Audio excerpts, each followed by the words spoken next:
ओम परमात्मने नमः। आज एक नए प्रकरण को अपन ध्यान पूर्वक समझेंगे और जानेंगे। विसर्ग संधि। अब संस्कृत शब्दावली के अंतर्गत देखेंगे तो यदा विसर्गस्य स्थाने किमपि परिवर्तनम भवति तदा स विसर्ग संधि इति कथ्यते।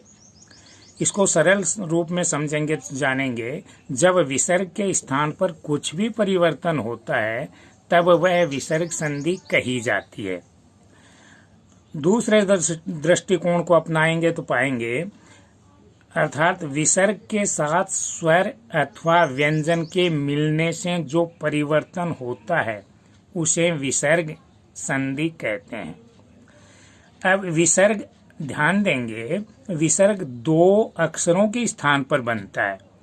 जब र के स्थान पर विसर्ग बनता है तो उसको रुत्व विसर्ग कहते हैं, जिसका उदाहरण रहेगा नि है धन धन, निर्धन। यानी नि है प्लस धन, मैं प्लस शब्द को हिंदी में धन शब्द से संबोधित करूंगा तो नि है धन धन बराबर निर्धन, यानी संधि बनेगी निर्धन। तो ये जो विसर्ग है वो रकार यानी र अक्षर के स्थान पर बना, इसलिए इसको रुत्व विसर्ग कहेंगे। दूसरा उदाहरण रहेगा नमः धन ते। ध्यान देंगे, ये जो विसर्ग है वो स के स्थान पर बनता है, इसलिए इसको सत्व विसर्ग के नाम से जानेंगे। इसलिए आज इसी क्रम में अपन पहले पढ़ेंगे सत्व विसर्ग, सत्व संधि। अब जानेंगे सत्व यानी स के स्थान पर विसर्ग होने वाले संधि का रूप, जिसको अपन सत्व संधि के नाम से जानते हैं। इसके लिए संस्कृत सूत्र रहेगा विसर्जनीय से स। समझेंगे भाषा के दृष्टिकोण से, पदछेद रहेगा विसर्जनीय से, यानी विसर्ग का। यहाँ पर षष्ठी एक वचनांतम, यानी इस शब्द के अंत में षष्ठी विभक्ति एक वचन है। सह यानी प्रथमा का एक वचन। इनका पदों का अर्थ अपन जानेंगे तो पाएंगे विसर्जनीय से यानी विसर्ग का, सह यानी सकार होता है, यानी स अक्षर होता है। सूत्र की व्याख्या संस्कृत के दृष्टिकोण से रहेगी खरी परे विसर्जनीय से स्यात्, यानी खर प्रत्याहार। खरी यहाँ पर खर प्रत्याहार है, उसके परे परे का भाव रहेगा बाद में रहे तब विसर्ग का स होता है। अब हम अपन जानेंगे खरी यानी खर प्रत्याहार के अंतर्गत कौन से अक्षर आएंगे, तो वर्ग का प्रथम अक्षर और वर्ग का द्वितीय अक्षर। वर्ग कहते हैं अपन, जैसा कि पहले अपन ने स्पष्ट किया था, क वर्ग में पांचों अक्षर हैं, क ख ग घ ड़, ये क वर्ग रहेगा। इसी क्रम से प वर्ग में प फ ब भ म, ये प वर्ग रहेगा। तो ये समस्त जो कूचू टू तू पू, ये 25 हिंदी में स्पर्श वर्ण और संस्कृत में सपृष्ठ वर्ण कहलाते हैं, ये वर्गों के अंतर्गत आएंगे। यहाँ पर खर का भाव समझेंगे प्रत्याहार के अंतर्गत, तो खर में आएगा ख फ छ ठ थ। संस्कृत के दृष्टिकोण से ये क्रम रहेगा। और च ट त क प, ये द्वितीय वर्ग के प्रथम अक्षर हैं, ये संस्कृत के दृष्टिकोण से क्रम रहेगा प्रत्याहार के अंतर्गत। और तीनों ही सकार स र। र चूंकि खर है तो र अंतिम वर्ण हलंत है, इसलिए उसकी गणना नहीं रहेगी। तो खर से अर्थ होगा ख फ छ ठ च ट त क प और स। ये परे यानी बाद में हो तब विसर्ग के स्थान पर सकार यानी स आदेश होता है।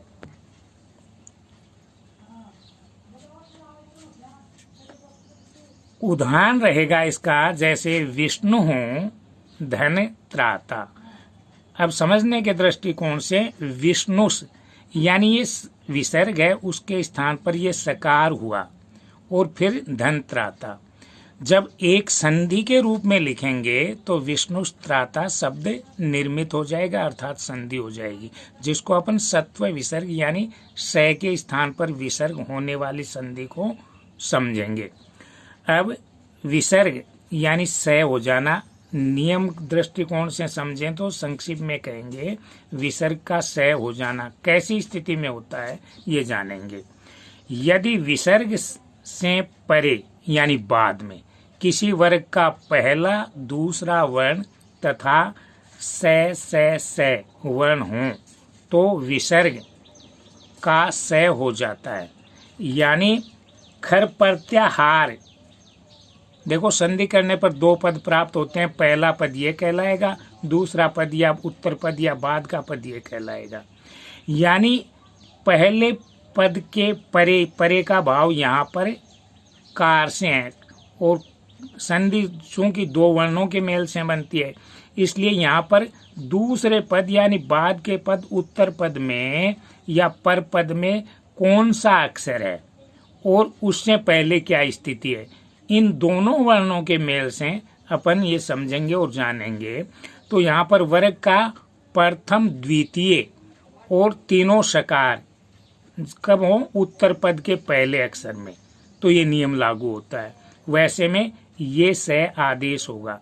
नमः है धनकार है, नमस्कार है, ये जो विसर्ग है इसके स्थान पर ये सकार हो गया, शब्द बन गया नमस्कार है।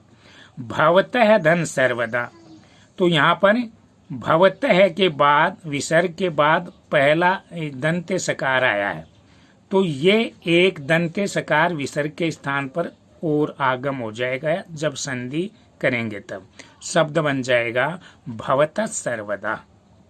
इसी प्रकार से शिक्षणिया धनतु, तो यहाँ पर तकार जो है वो वर्ग का प्रथम अक्षर है तय वर्ग का, इसलिए नियम स्वीकार्य होता है। तो इस विसर्ग के स्थान पर यह स बन गया और शब्द बन गया संधि करने पर शिक्षणियास्तु देवगुरो तपोवने। यहाँ पर देवगुरो जहाँ विसर्ग है उसके बाद तपोवन तय वर्ग का प्रथम अक्षर और शब्द निर्मित हो गया संधि में देवगुरो तपोवने। यहाँ सकार के स्थान पर जो विसर्ग है वो दंते सकार में परिवर्तित हो गया।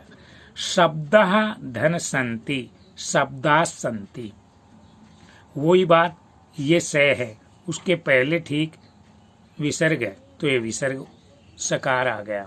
अब इसका दोनों ही प्रकार से प्रश्न पूछे जाए, वैसी स्थिति में अपन विच्छेद करें तो ये इसी नियम से इस स के स्थान पर विसर्ग आ जाएगा और संधि विच्छेद हो जाएगा। शब्दा धन संति, मन है धन तोष है, तो यहाँ पर मनस संतोष है तय वर्ग, स्पष्टतः नियम लागू।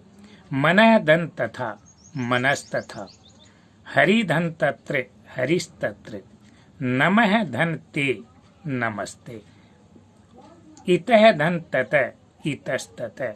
यहाँ पर सकार का आगम विसर्ग के स्थान पर। धन्यः धन तु धन्यास्तु, तो यहाँ पर देखो धन्या विसर्ग है, संधि किया तो ये सकार हो गया। इसको अपन सत्व विसर्ग संधि के नाम से जानेंगे। पुनः समझेंगे विसर्जनीय यानी विसर्ग का स आदेश होता है कैसी स्थिति में, जब खर प्रत्याहार बाद में हो, यानी ख छ ठ थ ये बाद में हो, यानी वर्ग का दूसरा अक्षर, पहला अक्षर क छ ट त प और तीनों सकार ये बाद में बाद वाले पद में प्राप्त हों, वैसी स्थिति में ये स आदेश होगा जो कि दंते सकार रहेगा और ये विसर्जनीय स इस सूत्र से स्पष्टतः जाना जाएगा। आज के लिए इतना ही।